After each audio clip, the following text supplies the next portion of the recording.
Je précise, bien que nous ne soyons pas législatives, que je serai candidat dans la première circonscription de Loir-et-Cher à Blois, donc Jean-Yves Narquin candidat dans la troisième circonscription, donc Vendôme, le Perche, la Beauce, etc., Vallée du Loir, et Mathilde Paris qui se présentera tout à l'heure dans votre circonscription, dans la deuxième. Je vous remercie. Merci Michel. Bonjour à tous, comme effectivement Michel l'a précisé, juste un petit mot pour se présenter les uns et les autres. Nous aurons l'honneur, le privilège de défendre les couleurs du rassemblement de tous les patriotes au cours des élections législatives qui suivront l'élection présidentielle. Donc c'est l'occasion pour moi, maire rural, maire de Villedieu-le-Château, de faire un petit point rapide sur la situation dans cette troisième circonscription. Les résultats du premier tour ont été extrêmement positifs, très encourageants.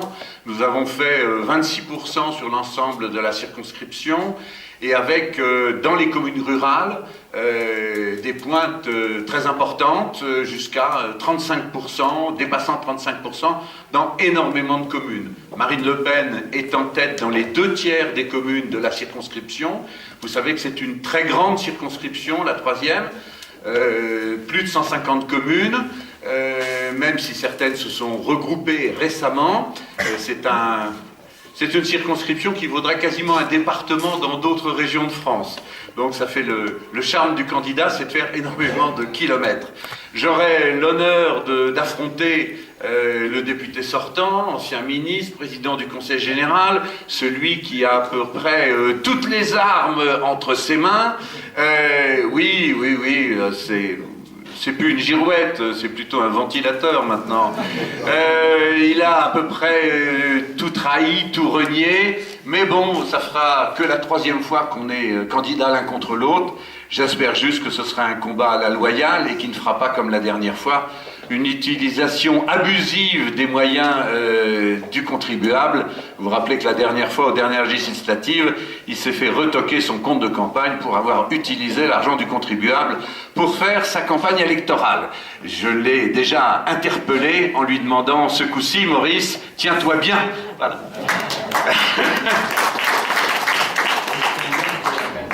Sur cette circonscription rurale, nous aurons un élément très important dans cette campagne, qui est un élément important de la campagne présidentielle, qui sera un élément important de la campagne législative, c'est de rappeler ce qu'est notre position sur le découpage territorial. Vous savez que désormais, notre adversaire, Emmanuel Macron, le mondialiste, a dans sa tête, comme l'Europe l'impose, un découpage territorial reposant sur les intercommunalités, sur les régions et sur l'Europe, l'Union européenne. Nous, les patriotes, nous avons une autre vision qui est rattachée directement à la souveraineté que nous défendons. Notre échelle, notre découpage territorial, ce sont les communes, ce sont les départements et ce sont l'État, la nation française. Donc, dans le programme de Marine Le Pen, il y a une mesure extrêmement importante qui est la suppression des intercommunalités. Nous reviendrons, nous rendrons tout leur pouvoir aux communes qui sont aujourd'hui, je peux vous le dire, je peux en témoigner étant maire moi-même, qui sommes les grands maltraités. Et c'est juste sur ce point que je vais passer la parole à Mathilde Paris, qui est, elle, dans sa circonscription et qui aura l'honneur de présenter Bernard Monod. Bonsoir à tous, merci d'être venus nombreux ce soir. Je serai donc, comme on vous l'a dit, votre candidate localement pour les législatives. J'en suis très heureuse. Nous travaillons avec mes équipes depuis plus de 2 mois maintenant sur le terrain. Nous sommes tous les jours, 6 jours sur 7. C'est un travail considérable dans les communes, les 77 communes de la circonscription, pour faire du porte-à-porte à la rencontre des habitants. C'est voilà, ma vision de la politique, c'est qu'aujourd'hui il faut réancrer la politique dans le réel. Je ne conçois pas d'être candidate demain pour vous représenter sans être allée au préalable à votre rencontre, voir ce que vous vivez chaque jour. Et nous sommes frappés avec mes équipes qui m'accompagnent dans cette démarche de porte-à-porte, de voir combien de personnes sont aujourd'hui dans des situations de misère, mais vraiment, je n'ai pas peur des mots, c'est de la misère, sans pouvoir être aidé des pouvoirs publics de quelque manière que ce soit. On a aujourd'hui un système social qui est devenu complètement injuste, où on laisse des femmes seules avec des enfants en bas âge complètement démunies. Et donc nous, justement, c'est ce que disait Jean-Yves Narquin, notre révolution, c'est celle de la proximité, parce que nous sommes convaincus qu'on aide vraiment les gens, les Français, le peuple de France, en ayant des élus qui sont sur le terrain, et qui mieux que les maires savent ce que vivent leurs habitants, qui mieux que les maires sont ces relais auprès des concitoyens. Donc nous, c'est vraiment cette proximité que nous souhaitons mettre en avant. Nous savons, je rencontre depuis plus de 2 mois aussi les maires de chaque commune, et je suis effarée de voir le nombre de maires qui me crient au secours en disant « on nous asphyxie, on baisse nos dotations ». On ne peut plus faire autre chose que de gérer les chats écrasés aujourd'hui. Ils ne veulent pas de ça. C'est un travail considérable que d'être maire aujourd'hui, qui n'est pas valorisé. Ils sont très peu indemnisés pour le travail qu'ils fournissent. Ils ne sont pas reconnus. On leur enlève de plus en plus de missions. Et donc voilà, nous, ce que nous voulons, c'est redonner un vrai statut à cette mission de maire, pour que demain, voilà, vous puissiez avoir des maires qui soient présents sur le terrain et qui aient les compétences pour justement améliorer concrètement votre quotidien.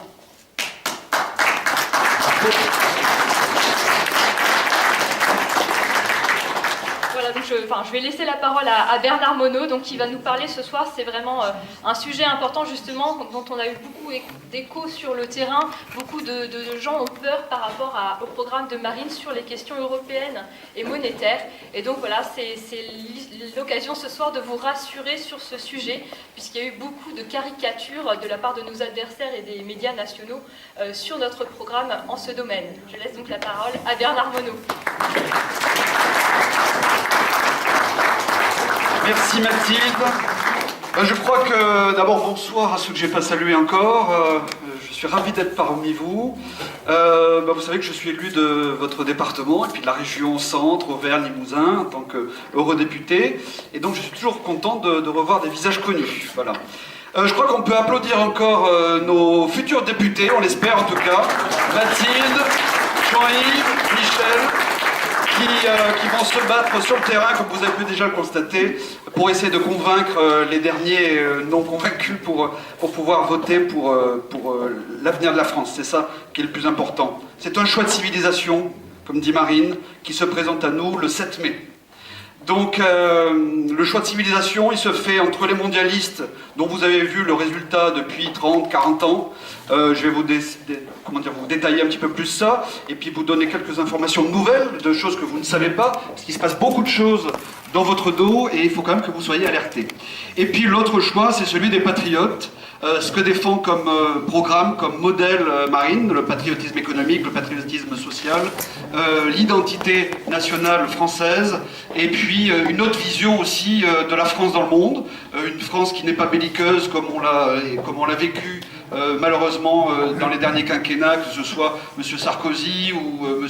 Hollande, c'est-à-dire aller faire la guerre dans les pays du Moyen-Orient, en Syrie, en Libye, etc., etc. Ce qui d'ailleurs nous a fait importer cette insécurité et ce terrorisme que, hélas, nous connaissons chez nous, et puis aussi en Belgique, et puis partout en Europe.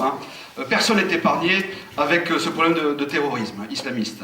Alors, très rapidement, voilà, le clivage, il est entre les mondialistes et les patriotes. Alors les mondialistes, qu'est-ce qu'ils ont fait? C'est tout ce que vous vivez au quotidien, c'est-à-dire que vous savez que l'Union européenne a pris le pouvoir depuis 1992 environ, avec le traité de Maastricht, puis il y a eu le traité de constitution européenne où les Français à 55%, c'est-à-dire en majorité, avaient voté contre ce traité, et puis la forfaiture qui a suivi immédiatement derrière, quand Sarkozy a été élu président en 2008, il a effectivement imposé ce traité de Lisbonne à toute l'Union européenne, et on connaît aujourd'hui les résultats. Les résultats, c'est le bilan pour la France, après tant de gouvernements depuis les années 80, 90, 2000, 2010, eh bien c'est 2200 milliards d'euros de dette, c'est-à-dire 34 000 euros sur chacune de nos têtes.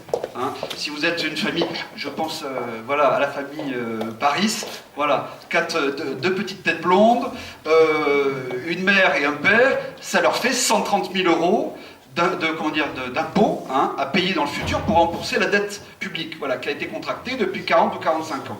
Voilà, c'est juste pour vous donner une illustration. Et c'est le prix d'un petit appartement, d'un studio, ça dépend où on est, si on est à Paris ou si on est en province. Enfin voilà, c'est pas rien, voilà la dette. Et c'est pas virtuel, c'est tout à fait réel. Et puis vous avez 6,5 millions de chômeurs. Dont encore 43 700 le mois dernier sur le compte de M. Macron et de M. Hollande. C'est quand même eux qui sont responsables. Le monsieur retournement de la courbe du chômage, apparemment, il a raté son coup. Donc 6,5 millions de chômeurs, c'est considérable. En l'espace d'un quinquennat, il y a eu 1,1 million, 1,2 million chômeurs supplémentaires. Monsieur Sarkozy, c'était aussi 1 million supplémentaire. La désindustrialisation de tout notre pays depuis plus de 25 ou 30 ans, c'est-à-dire plus de 2 millions d'emplois industriels qui se sont détruits, parce que quand les usines ferment, vous le voyez bien avec Whirlpool, je vous en dirai un mot tout à l'heure, quand les usines ferment, les salariés sont au chômage, les intérimaires sont au chômage, et puis ciao, débrouillez-vous, ça ira sur la communauté nationale, avec l'assurance chômage, etc., etc. Et donc, les derniers problèmes, c'est déficit intérieur. Ça fait 43 ans que nous n'avons pas eu un budget à l'équilibre à cause de la politique qui est menée par l'ensemble de la classe politique, que ce soit UMP, UDF, RPR, PS, les communistes, ils ont tous fait la même politique, on en voit le résultat. Et puis encore pire, c'est cette balance commerciale. Depuis que nous sommes rentrés dans l'euro, c'est-à-dire en 2002, la balance commerciale structurellement est passée dans le rouge. C'est-à-dire qu'avant l'euro, nous étions excédentaires, c'est-à-dire qu'on exportait plus qu'on importait, structurellement. Alors il y avait des années où c'était un petit peu moins, évidemment, mais voilà, globalement, on était dans le vert, et dès que nous sommes rentrés dans l'euro monnaie unique, en 2002, eh bien, on est passé dans le rouge, et d'année en année, on a des dizaines de milliards de déficit à balance commerciale qui ont un impact. Alors, ça peut paraître comme ça des chiffres des dizaines de milliards, comme ça, dans virtuel, mais c'est la réalité, et il faut la toucher du doigt. C'est-à-dire qu'après, pour pouvoir avoir des équilibres dans les finances publiques, eh bien, il faut vendre les bijoux de famille. Et les bijoux de famille, c'est vendre, par exemple, les aéroports. Toulouse, Lyon, Nice, vendre les entreprises, évidemment, parce que comme ça fait rentrer des investissements en France. Et puis il y a 2-3 ans, 4 ans, je disais, un jour, vous verrez, ils vendront le château de Versailles. Eh bien, je ne croyais pas si bien dire, malheureusement. En été 2015, donc ça fait 1 an et demi maintenant, et puis alors, les mauvais coups, vous savez, ça se fait toujours aux alentours de la Sainte-Marie, le 15 août, ou alors pour Noël, les deux grandes fêtes chrétiennes, c'est toujours un mauvais coup qui se passe là. Et bien là, le 16 août, vous avez le gouvernement Valls qui a signé un bail avec une concession de 60 ans pour qu'une aile du château de Versailles soit donnée, livrée à un groupe hôtelier étranger pour construire un hôtel dans le château de Versailles. Voilà où on en est. Alors on vous dit 60 ans, mais vous inquiétez pas. Et dans 60 ans, on sera où, nous ? Et puis ce sera acquis. Et puis voilà, donc notre patrimoine national est livré en pâture, voilà, à des groupes étrangers privés, qui sont qui s'accaparent le patrimoine national. Voilà, pour moi, c'est une infamie. Voilà. Je ne sais pas ce que vous en pensez vous, mais voilà un petit peu la situation. Attendez, après. Donc vous avez, si vous voulez, ce panorama. Alors, vous avez M. Macron qui va se présenter face à Marine, donc en 2017. Bon, M. Macron, c'est qui ? M. Macron, c'est d'abord le dauphin, on va dire, de Jacques Attali. Attali, l'Attila de l'économie. Monsieur Attali, qui pour moi est un imposteur, un économiste imposteur, il était déjà conseiller spécial en économie du président Mitterrand dans les années 80, 81, 82, 83, etc. Si on en est aussi mal en France aujourd'hui, avec un pays en plein déclin, c'est quand même qu'on a appliqué les recommandations qu'il faisait à l'époque. C'est-à-dire déjà d'ouvrir les frontières, préparer la construction la construction européenne, avec, vous savez, la convergence sur la monnaie, la convergence sur les budgets, la convergence sur, faire sauter les frontières, etc. Et de ce fait, si vous voulez, ces gens-là sont responsables de la situation d'aujourd'hui. Et c'est les mêmes qui viennent vous expliquer en étant des nouveaux conseillers, mais alors là, ils ont monté leur boîte. Hein. Vous savez comment s'appelle la boîte de M. Attali ? Planète Finance. Voilà, comme ça vous avez compris, au moins, ils ne sont pas hypocrites, ils annoncent la couleur. Hein. Voilà, donc si vous voulez, ces gens-là viennent nous donner des leçons d'économie, ils viennent nous donner des leçons de pilotage et de gestion de la France, alors qu'ils sont à la tête d'un pays qu'ils ont ruiné. Voilà, toute la classe politique, donc ça commence dans les années 80 avec effectivement M. Attali, M. Mitterrand, M. Bérégovoy, M. Delors... Voilà, donc tous ces gens ont joué un rôle jusqu'à effectivement Hollande et Macron aujourd'hui. Macron, il faut quand même rappeler que ce monsieur-là a été partenaire, vous savez, dans les grandes banques d'affaires internationales. Ils sont associés, donc on appelle ça des partenaires en anglais. Et donc, ils participent à faire du business. Voilà. Monsieur Macron, c'est un businessman, voilà. Et il pense que la France, c'est une start-up, voilà. Eh bien, la France, c'est pas une start-up, la France est une grande nation dans le monde. Il faut quand même en être conscient. Et alors, monsieur Macron, il a été donc chez Rothschild pendant 1 année et demie ou 2 ans à peu près. Il a pris des millions d'euros d'honoraires, dont aujourd'hui, on cherche dans sa feuille de déclaration de patrimoine, on cherche où sont passés ces millions, quoi. À moins qu'il en mange tous les jours, mais je ne sais pas qu'est-ce qu'il en fait, mais ça s'est vaporisé. Alors on se demande où c'est passé, mais enfin voilà comment il gère, déjà comment il gère son argent, alors imaginez comment il va gérer le vôtre. Bon. Voilà. Et donc monsieur Macron a été quand même, il n'a jamais rien géré, hein. Concrètement, il n'a jamais créé d'entreprise, il n'a jamais fait de chèque de salaire avec son propre chéquier, hein. Donc il ne sait pas ce que c'est que le quotidien d'un chef d'entreprise, d'aller chercher des marchés, d'aller chercher des clients, de faire le travail, d'avoir du personnel avec son propre argent. Il ne sait pas ce que c'est. Ça, c'est autre chose. Et donc, M. Macron, voilà son parcours. Alors, il a été aussi donc secrétaire, conseiller spécial économique de M. Hollande depuis le début de son quinquennat. Et puis, on voit le résultat. Hein. Il a été donc conseiller, puis il a été ministre de l'économie en étant passé par Rothschild. Donc, il est revenu. Ministre de l'économie, qu'est-ce qu'il a fait? En l'espace de 18 mois à 2 ans, il a vendu Alstom. Enfin, vendu, il a bradé Alstom, hein, à qui?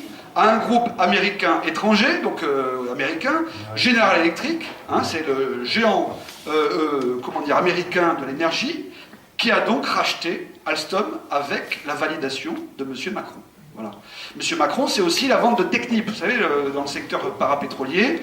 M. Macron, c'est aussi la vente de SFR à M. Patrick Drahi, hein, donc un Français, mais qui habite à l'étranger, bon, contre une offre de Bouygues, c'est un grand groupe français qui avait fait une offre pour effectivement racheter SFR. Il a cassé cette offre-là, en privilégiant, bien entendu, un de ses amis. Au passage, il possède les chaînes comme BFM TV, etc., etc., RMC, etc. Bon. Donc, bien entendu, il se renvoie l'ascenseur, le moment venu. Et puis, comme je vous l'ai dit tout à l'heure, M. Macron, c'est aussi la vente des aéroports. Hein, encore une fois, Toulouse, Nice, Lyon, voilà la situation. Hein. Le bilan, c'est au moins 420 000 chômeurs pendant la période de gestion donc au ministère de l'économie, et puis c'est au bas mot 300 milliards d'euros de dettes supplémentaires pendant le quinquennat Hollande, sachant que lui, c'est plutôt Hollande, c'est 400 milliards. Voilà. Donc le bilan, il est vite fait. Alors ce monsieur, il se présente devant nous, hein, et puis il veut réformer la France, réformer l'Union européenne, alors qu'il est en train de se soumettre à l'Union européenne, et surtout de se soumettre à Madame Merkel.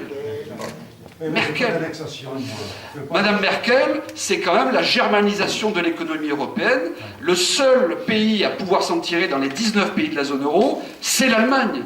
Tous les autres sont des vassaux de l'Allemagne, y compris la France aujourd'hui. C'est ça la réalité. D'ailleurs, ce qui a trompé M. Hollande, le premier voyage qu'il a fait, c'est d'aller à Berlin. Il a pris son avion, il est allé à Berlin, rencontrer Mme Merkel, et puis faire allégeance à la chancelière. Voilà. Au passage, son avion a été frappé par la foudre dès qu'il a fait son voyage. Bon, ça c'est de mauvais augure en général. Hein. Donc c'est pour ça qu'il a fait un quinquennat aussi détestable. Voilà, donc voilà le tableau, enfin la situation où l'on est. Donc vous voyez que On est dans une situation qui est extrêmement grave. Alors, à tout cela, il faut rajouter, parce qu'il n'y a pas que l'aspect économique, industriel, etc., il y a aussi l'aspect de notre culture, de notre tradition, de nos valeurs. Et quand on voit combien le chef de l'État ne défend pas les Français, quand on voit qu'il y a eu des centaines de Français qui ont été assassinés par du terrorisme islamiste en France, aujourd'hui, c'est intolérable. Voilà. Le premier rôle d'un président, c'est de faire respecter la liberté et la sécurité des citoyens. Et il n'a pas rempli son devoir de président. Et Macron fera exactement pareil, parce que de toute manière, ils sont soumis au diktat de l'Union européenne. Vous savez qu'ils sont tous pro-immigration. Hein. La grande révélation, ça a été l'année 2015, suite aux demandeurs d'asile venus de Syrie, d'Érythrée, etc., qui sont venus en Europe. Ces gens-là sont revenus par flot gigantesque. Rien que Mme Merkel a accueilli 1,5 million de migrants. Hein. Alors moi, je préfère les appeler des migrants que des réfugiés. Voilà. Parce que moi, je vais vous dire ma manière de voir. Moi, mon père, en 1940, quand la France a été occupée, il s'est engagé volontaire pour aller défendre sa patrie. Il était en Algérie, il aurait pu rester là-bas. Il s'est engagé volontaire à 18 ans pour venir libérer la France en 1944. Voilà. Ces gens-là, quand c'est attaqué par une force étrangère qui est Daesh en Syrie, eh bien on prend le fusil et puis on va défendre son pays contre l'occupant et contre celui qui veut occuper son pays. Moi j'appelle ça des déserteurs. Voilà. Ça n'a pas d'autre nom.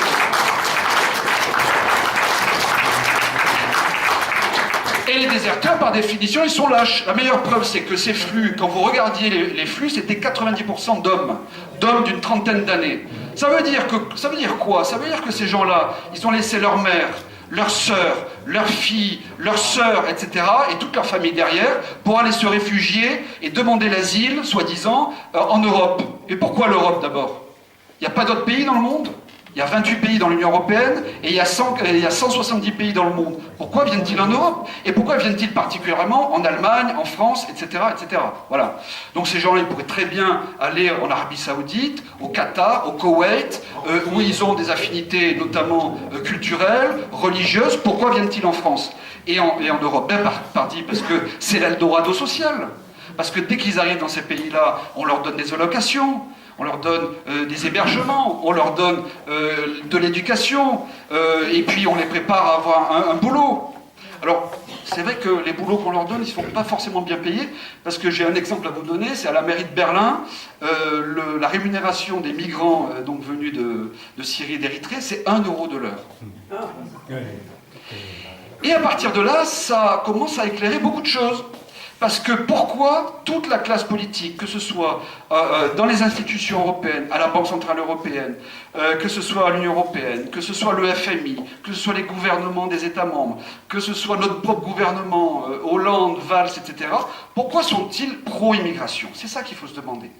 Eh bien, c'est pour faire venir des gens, d'abord pour augmenter la démographie, et puis pour relancer la croissance économique. Ils font l'aveu qu'il y a un lien objectif et direct entre l'économie et l'immigration. C'est bien ce que nous disons depuis près de 40 ans au Front National, c'est-à-dire 1 million d'immigrés égale 1 million de chômeurs de plus. C'est ça la réalité. La réalité, c'est que les entreprises qui sont en France, qui sont multinationales, etc., veulent des salariés à bas coût. C'est ça leur objectif. C'est pour ça qu'ils payent, comme ça, à la mairie de Berlin, 1 euro de l'heure, des gens, des pauvres gens, hein, parce qu'au-delà de ça, si vous voulez, ça reste... On n'en veut pas en particulier aux individus. Ce que l'on reproche, c'est la politique migratoire qui est voulue par tous nos dirigeants européens et nos dirigeants français depuis des décennies et des décennies.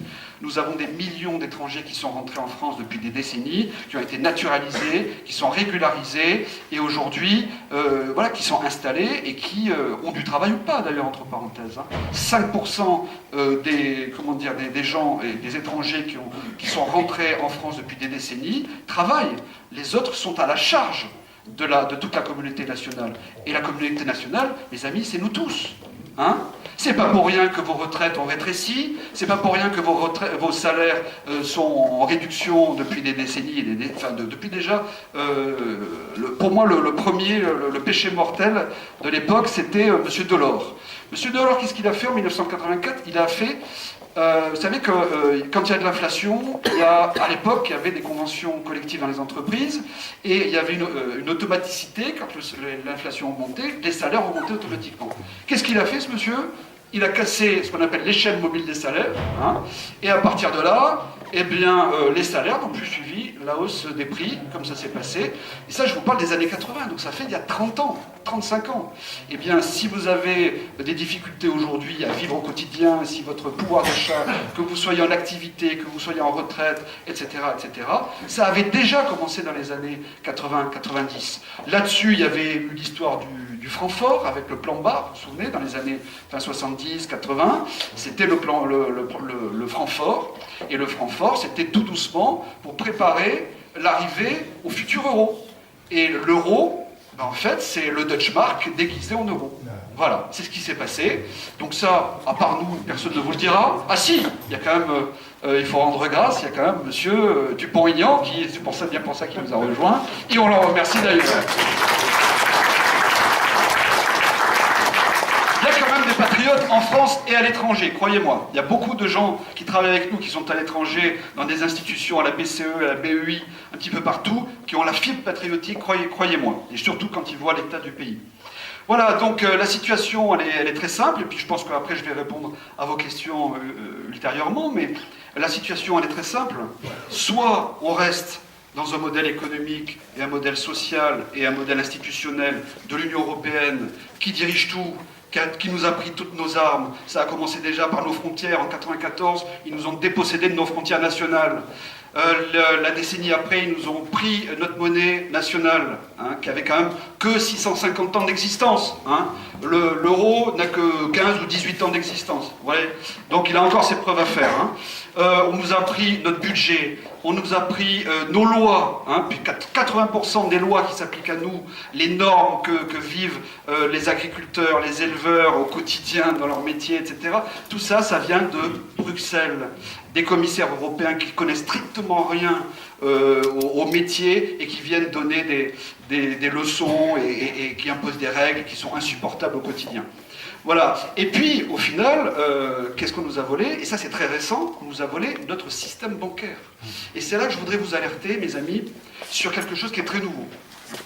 Vous savez que le Front National, c'est un lanceur d'alerte. Hein.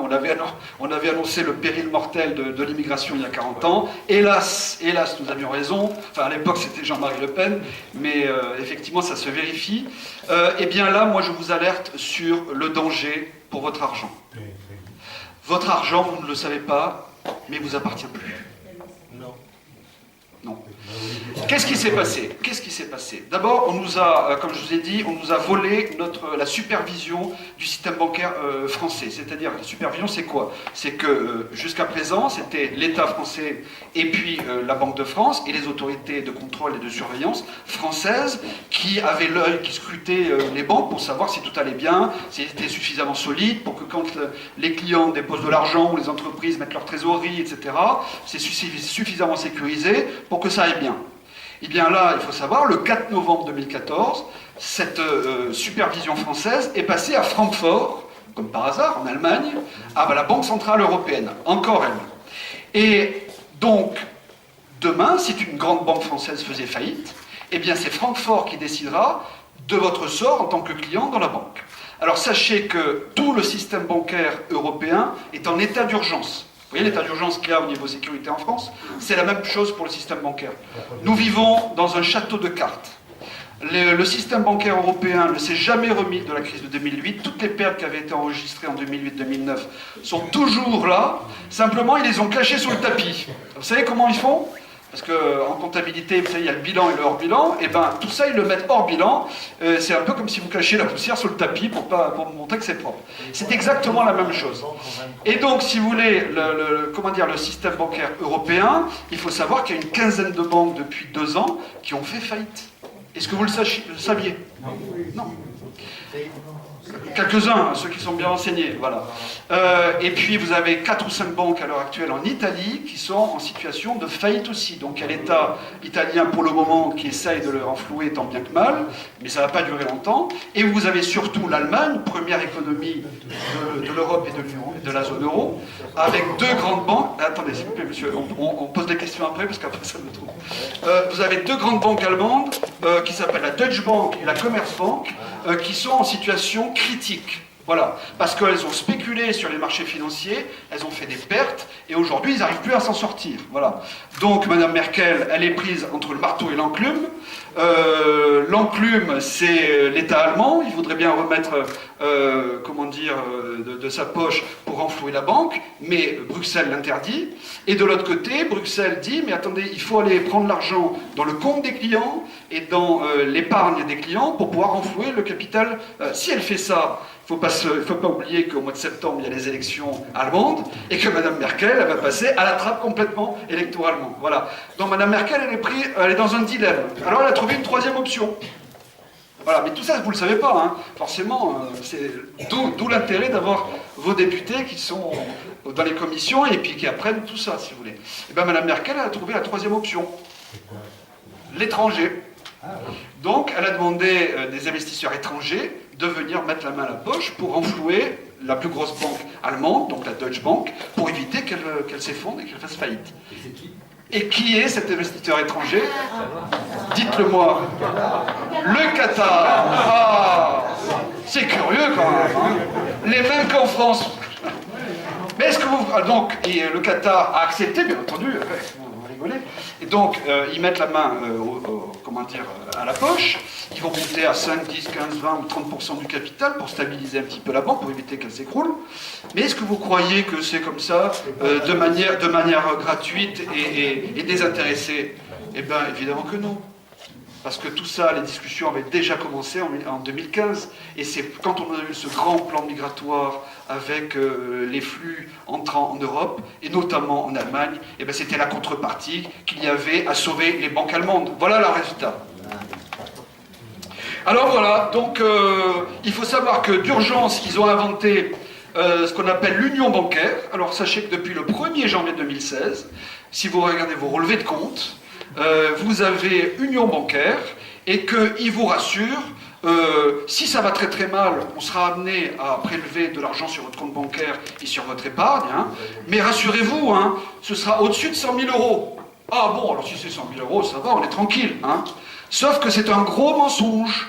Parce que si ça existe effectivement dans les textes légaux, oui, c'est vrai, au niveau des directives de l'Union européenne et des transpositions qui ont été faites en droit français, oui, c'est vrai. Sauf que le problème, c'est que les fonds de garantie pour payer une banque qui sera en faillite en France, eh bien, c'est peanuts, c'est des cacahuètes. C'est-à-dire que vous avez un fonds de garantie français qui fait 3 milliards d'euros, et vous avez en France, les grandes banques françaises, 1335 milliards d'euros de dépôts dans les banques. Et puis presque autant en épargne, etc. Donc imaginez qu'il y ait une banque qui fasse faillite, c'est les premiers qui seront à l'agence qui vont se faire rembourser. Vous pensez bien que tous les autres vont passer à la trappe. C'est ça qu'il faut bien comprendre. Tout le système est un château de cartes prêt à s'écrouler. Voilà. Alors ça, on est les seuls à vous le dire et à vous prévenir avant. Et comme ça ne suffisait pas, parce qu'on fait du zèle en France, hein, il y a déjà le diktat des directives européennes, mais il y a aussi la réglementation française. Donc les assureurs, ils se sont dit « Ah ouais, mais attendez, nous aussi on est en difficulté. Hein. » Alors ils ne le disent pas au grand public et à leurs clients, bien entendu. Hein. Mais ils vont toquer à la porte du ministère des Finances, Bercy, et puis ils sont tombés sur M. Sapin, il a ouvert la porte, il a dit « Mais oui, vous voulez quoi là exactement ?» Nous aussi on n'est pas très très bien, parce que il y a le président Draghi, là, il a baissé les taux, mais à force de baisser les taux, nous on est en train de s'étrangler, parce qu'on n'a plus de rémunération sur les actifs que nous gérons, et on est en train, nous aussi, de se trouver en difficulté. Ah bon, alors vous aussi... Alors, donc, qu'est-ce qu'il a fait? Il a inventé la loi Sapin 2. Bah là, non, mais c'est ça. En général, quand on s'appelle Sapin, ça c'est pas bon. Bon, alors le sapin 2, c'est quoi? Vous prenez, tout ce que je vous dis, c'est vérifiable, hein, ça sort pas de ma tête. Hein. Vous tapez sur Internet, vous tapez Union bancaire et loi sapin 2, vous allez voir ce qui va sortir. Bon. Et à partir de là, donc c'est les contrats d'assurance vie maintenant, qui, en cas de crise grave, et la crise grave, elle est à nos portes, là, elle est en train d'arriver, là. Hein, bon. Eh bien, avec un seul pression sur le bouton de la Banque de France, ils pourront bloquer l'argent dans les contrats d'assurance vie français. Voilà, c'est l'article 49 de la loi Sapin 2. Et donc, quand on sait qu'il y a un Français sur 3 qui a un contrat d'assurance vie en général bien garni, hein, parce que forcément, au bout d'une vie de travail, on fait des économies, on met de côté pour ses vieux jours, etc. Et puis le jour où ça ne va plus, mais je vous garantis, ils taperont dans l'épargne des Français, que ce soit dans les banques et que ce soit dans les compagnies d'assurance vie. Voilà, tout est prêt, toute la législation est en place, ils n'ont plus qu'à actionner le bouton. Voilà. Donc sachez que tout ça, nous vous le révélons, hein, on vous met en alerte, et voilà ce que nous avons découvert, parce que nous sommes au Parlement européen, parce que nous assistons aux commissions, moi je suis membre de la commission économique, la commission budget, la commission taxe, vous savez la commission de taxe, ah oui, il faut que j'en parle aussi, j'ai tellement de choses à vous dire. La commission de taxe, c'est la commission d'enquête qui a été ouverte en novembre 2014 suite au scandale de Juncker. Ce qu'on appelle le LuxLeaks. Alors LuxLeaks, vous savez, c'est le scandale qui s'est révélé parce que M. Juncker, il faut savoir que c'est le président de la Commission européenne, et le président de la Commission européenne, 20 ans avant, il était ministre de l'économie et des finances du Luxembourg, puis Premier ministre. Alors son sport national, pendant tout ce temps-là, ça a été de passer des accords fiscaux avec toutes les grandes entreprises mondiales. Donc il faut profiter, hein, les portes s'ouvrent, les grandes entreprises prospèrent, etc. Bon, tant mieux. Nous, on est pour le profit dans les entreprises. Simplement, si c'est pour aller ne pas payer l'impôt en France et puis aller les réfugier dans le paradis fiscaux, nous, ça ne marche plus. Hein, parce qu'il faut que tout le monde soit gagnant. Alors ce monsieur, son grand sport national, c'était de passer des accords. Et donc il l'a fait avec 53 entreprises françaises, donc 4 grandes entreprises publiques. Hein. Et donc l'objectif, c'était de payer moins d'impôts sociétés que ce qu'ils auraient payé s'ils avaient dû payer en France. Donc vous avez 54 entreprises françaises qui, quelque part, ont trahi leur pays quand même. Moi, j'en prends qu'une, par exemple, une qui me choque personnellement. GDF Suez. Bon, tout le monde connaît GDF Suez. Bon, tout le monde... Bon, d'abord, il ne s'appelle plus GDF Suez. Vous savez comment il s'appelle? Engie. Parce que ça fait plus chic, hein, dans la mondialisation. Dès qu'il y a le mot France, il faut avoir honte de son pays, donc il faut enlever le mot France. Voilà. Eh bien, Engie a passé un accord avec le Luxembourg, et donc c'est une entreprise en partie publique, pour payer moins d'impôts sociétés sur le territoire luxembourgeois. Voilà la réalité. Voilà ce que c'est que le mondialisme. L'ouverture des frontières à tout vent. Voilà. Et donc, nous, à l'occasion de cette commission d'enquête, j'insiste un tout petit peu là-dessus parce que vous allez comprendre le cheminement après. Eh bien, il y a 15 à 17 milliards d'euros tous les ans d'impôts sociétés qui n'ont pas été payés depuis 20 ans. Faites le compte, 20 ans à 15 milliards d'euros, c'est 300 milliards d'euros. Quand je vous dis qu'il y a 2200 milliards d'euros d'un côté, s'ils avaient payé leur impôt société, il y aurait moins de dettes, il y aurait moins de déficit. Et tout ça, tout ce qu'ils ne payent pas, c'est vous qui le payez la différence. Vous le payez avec votre baisse de rémunération, vous le payez avec la baisse des prestations de la sécurité sociale, avec les diminutions d'assurance chômage, les retraites, etc., etc. C'est toute la casse sociale qu'ils ont mis en place, c'est jamais assez. Et en plus de ça, l'Union européenne en veut encore plus, parce que moi j'entends en permanence au Parlement européen à Bruxelles les réformes structurelles. Alors ils se gargarisent de ça, matin, midi et soir, les réformes structurelles. Mais les réformes structurelles, il y a un exemple flagrant qui existe en Europe, c'est la Grèce et c'est Chypre. La Grèce subit l'austérité de l'Union européenne tous les jours. Tous les jours. Après avoir été trahi, bien entendu, par M. Tsipras, qui s'est fait élire avec les voix des gens de gauche, hein, lui-même étant de gauche, et comme quoi, être de gauche, c'est trahir quand même son électorat tôt ou tard. Hein, c'est ce qu'on voit avec M. Hollande et M. Macron. Bon, au passage. Hein. Mais bon, si vous voulez, donc, Tsipras et Varoufakis, à l'époque, ils avaient mandat pour tenir tête à l'Union européenne, à la BCE, au FMI, etc. Ils ont eu un référendum qui a validé cette politique-là. Et 10 jours après, ils l'ont trahi, ils ont fait exactement l'inverse, ils ont passé un accord pour justement accepter cette austérité. Est-ce que vous savez, par exemple, j'ai découvert ça il y a 3 mois, que les salariés maintenant, il y a plus de 200 000 salariés en Grèce aujourd'hui qui sont payés en tickets de rationnement, en coupons alimentaires. Voilà, vous avez 1 200 € de salaire et votre patron vous donne 300 ou 400 € en coupons alimentaires pour aller au supermarché, pour acheter de la nourriture. Voilà où on est aujourd'hui, l'Union européenne, l'économie européenne, le social en Europe. Voilà, 25 ans d'Union européenne. Voilà. Si c'est pas de la dictature, pas de la dictature, du totalitarisme, je ne sais pas ce que c'est. Voilà. Comme avec les banques. Tout ça, l'objectif, c'est de serrer le verrou, du budget, réduire les budgets, pour pouvoir bien rembourser les intérêts de la dette. C'est-à-dire que tout doucement, les peuples sont en train de passer en esclavage pour dette. C'est ça la réalité de l'Union européenne aujourd'hui. L'Union européenne, mais c'est partout dans l'Occident, hein. C'est-à-dire que Bruxelles est aux ordres de Washington, il faut jamais l'oublier. Hein. Voilà, et ça, c'est pas nouveau. Bon. Voilà un petit peu la situation. Donc, pour nous, bien entendu, c'est inacceptable.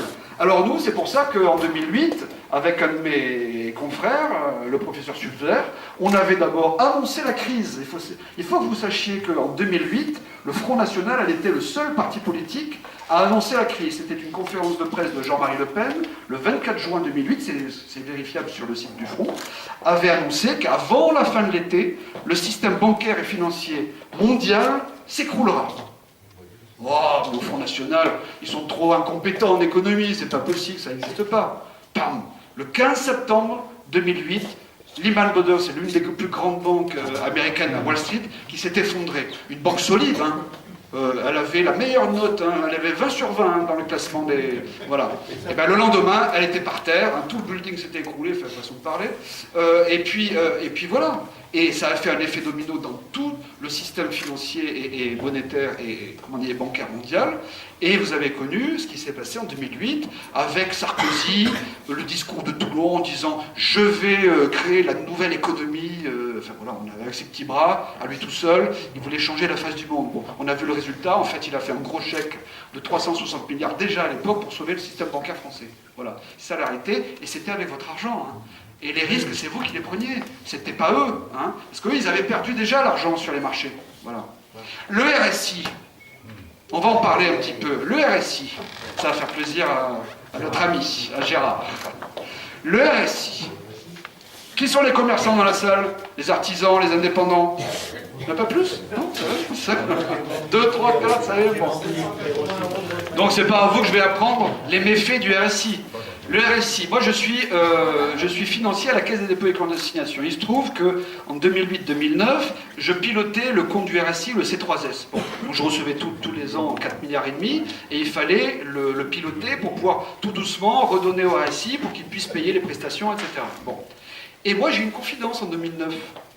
Et le directeur des investissements, chaque fois qu'on faisait des réunions, etc., un jour il m'a dit on est emmerdé quand même parce que on a perdu 4 milliards. Qu'est-ce qui s'est passé? On est allé investir dans les subprimes aux États-Unis. Voilà, donc ils ont perdu 4 milliards d'euros et maintenant c'est vous qui le payez au travers des cotisations du RSI. C'est pour ça qu'aujourd'hui c'est une énorme arnaque et c'est pour ça qu'ils ont fusionné en 2008 à toute allure avec Xavier Bertrand, Sarkozy et toute la clique. Ils ont fusionné d'urgence pour cacher là encore la réalité, c'est qu'ils avaient perdu votre argent, les cotisations avec lesquelles le fruit de votre travail, avec lesquelles ils sont allés spéculer sur les marchés internationaux. Voilà, la réalité elle est là. Et c'est bien pour ça, moi je vous invite à leur réclamer la méthode de calcul de vos cotisations, ils sont incapables de vous la fournir. Et c'est là qu'on peut avoir un moyen pour les coincer. Voilà, alors qu'est-ce que propose Marine Le Pen sur les RSI? D'abord de remettre tout à plat, de donner la liberté aux indépendants, soit d'aller vers le régime général, soit d'aller vers des régimes privés, hein, donc liberté totale. Et pour ceux qui sont aujourd'hui en contentieux avec le RSI, c'est ça, Marine Le Pen propose une amnistie sociale de tous les affiliés du RSI vis-à-vis donc du régime social des indépendants. Voilà, c'est on l'a chiffré, 2,5 milliards, et ben quand l'État fait des conneries, il les répare. C'est ce que propose Marine Le Pen. Et oui, parce que les conneries, il n'y a pas que à Bruxelles qu'on en fait, on en fait aussi en France, forcément. Voilà. Voilà, voilà. Donc, bon, vous voyez un petit peu le tableau général. Donc, moi, je sais pas, en réfléchissant entre Macron et Marine, moi, je crois que l'espoir, il n'y a que Marine qui peut nous l'apporter.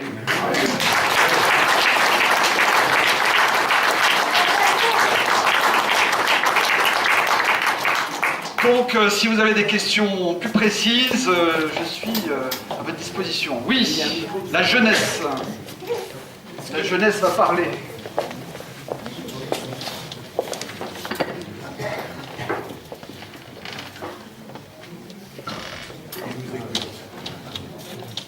Est-ce que vous pouvez nous parler de la loi du 3 janvier 73 qui est un peu à l'origine de l'endettement quand même, je pense.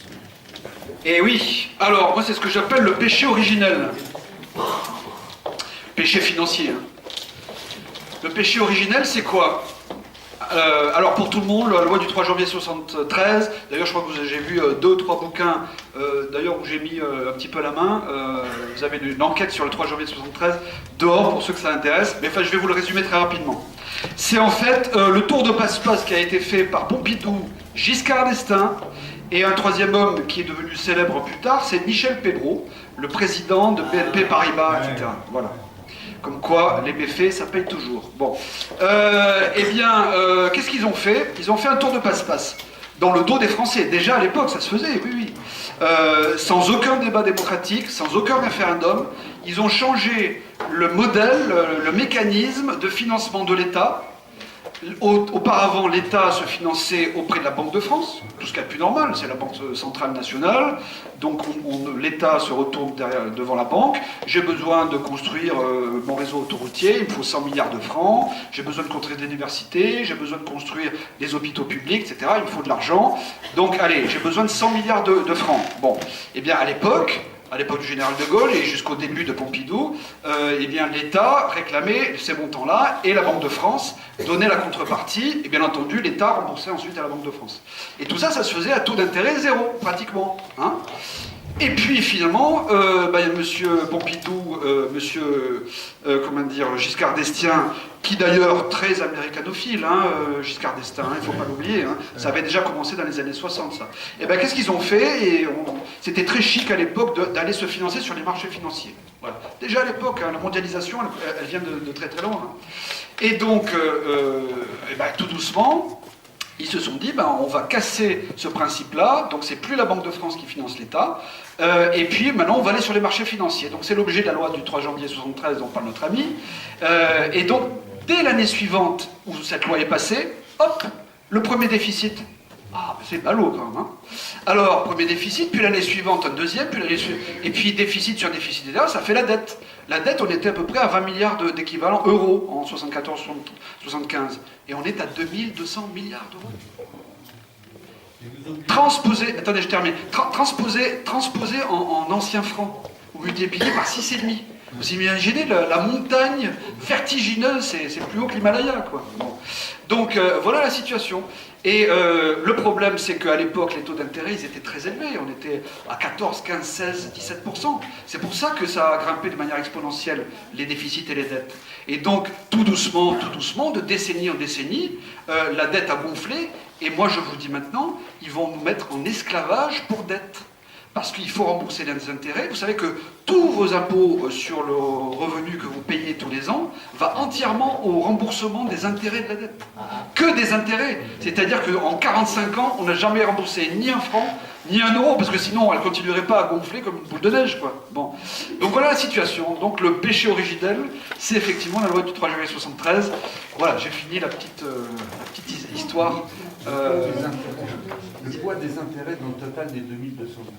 Les intérêts cumulés sur les 2200. Oh oui, c'est ça. Les intérêts cumulés dans les 2200 milliards, c'est environ 1500, 1600 milliards d'euros. Hein, voilà. Donc en fait, c'est là que certains disent que la dette est illégitime. Mais oui, théoriquement, c'est vrai. Voilà. Sauf que on a quand même les créanciers qui sont là à nos portes et puis qui attendent qu'on les rembourse. Hein, parce que je vous garantis que s'ils ne remboursent pas les intérêts, c'est pour ça qu'ils veulent siphonner tous les budgets qui sont du côté du système de protection sociale pour les faire passer du côté fiscal pour bien pouvoir rembourser les intérêts de la dette. On est en train de passer en esclavage pour dette. C'est pour ça que cette élection présidentielle 2017, c'est un choix de civilisation.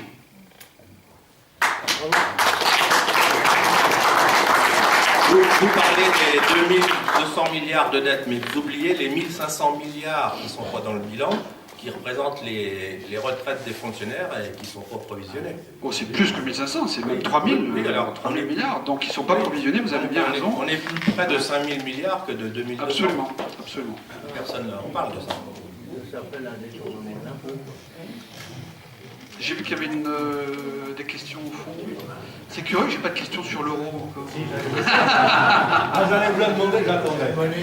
Allez, parlez-nous de la Bonjour. sortie de l'euro. Alors moi je viens de très loin, je viens de région Attendez, parisienne. chut, chut.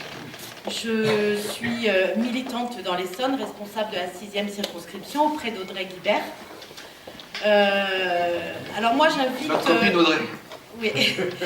J'invite toute personne qui peuvent toutefois avoir des doutes en ce qui concerne le programme de Marine Le Pen à venir changer ma place avec la vôtre, c'est-à-dire je vous convie à venir vivre ne serait-ce que 15 jours en région parisienne et je viens dans la campagne à votre place, juste 15 jours. Hein. Alors c'est quoi la question? Alors en ce qui concerne, voilà, le petit problème qu'on rencontre sur les marchés, parce qu'on est sur le terrain tous les jours, ce qui pose problème aux gens en fait c'est l'Europe. Et ils ont effectivement une grosse peur de cette sortie de l'Europe qui, en fait, n'est pas vraiment une sortie de l'Europe, mais plus... on dénonce plus l'Union européenne telle qu'elle est construite que la sortie de l'Europe. Et ça, en fait, je pense que... pour moi, je trouve que c'est très important que ce soit développé. Ça, on devrait avoir un tract, ou, enfin, il devrait y avoir des choses... Il y a un tract, hein, mais qui est sorti il y a déjà pas mal de temps.